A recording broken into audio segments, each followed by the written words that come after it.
অনেকদিন আগের কথা। একটি গ্রামে দুই বন্ধু বাস করত। হঠাৎ চিন্টু পিন্টুর কাছ দৌড়ে যায়। আরে পিন্টু ভাই, তুমি কি জানো আমাদের সেই পদ্মা নদীতে খুব বড় একটা রহস্য বেরিয়েছে? শুনেছি আমাদের গ্রামের রাজা নাকি ওখানে আসবে। এ কি করে সম্ভব ভাই? ও রাজা তো অনেক দিন আগে মারা গেছে। ও কি করে আমাদের এই বর্তমানে আসতে পারবে? এই কথা বলতে বলতে তারা পদ্মা নদীর দিকে হাঁটতে শুরু করলো।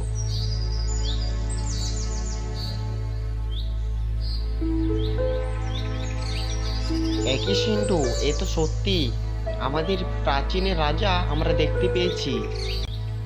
এটা কি করে সম্ভব? অনেকদিন আগেই তো রাজা মারা গেছিল। সেটা তো আমিও বুঝতে পারছি না রে ভাই। এটা কি করে সম্ভব হয়? সম্ভব আছে। আমি এখানে পূর্ণিমাতে আর অমাবস্যা রাত্রে এখানে আসি। আমার এখানে আসতে খুব ভালো লাগে। তাহলে গ্রামের মানুষ কেন আপনাকে ভয় করে? শোন তোরা, আমি কাউকে কিছু ক্ষতি করিনি, কিন্তু গ্রামের মানুষ আমাকে দেখে ভয় পায়। আজকে আমার সময় খুব কম, তাই পরের অমাবস্যা রাত্রে আবার দেখা হবে।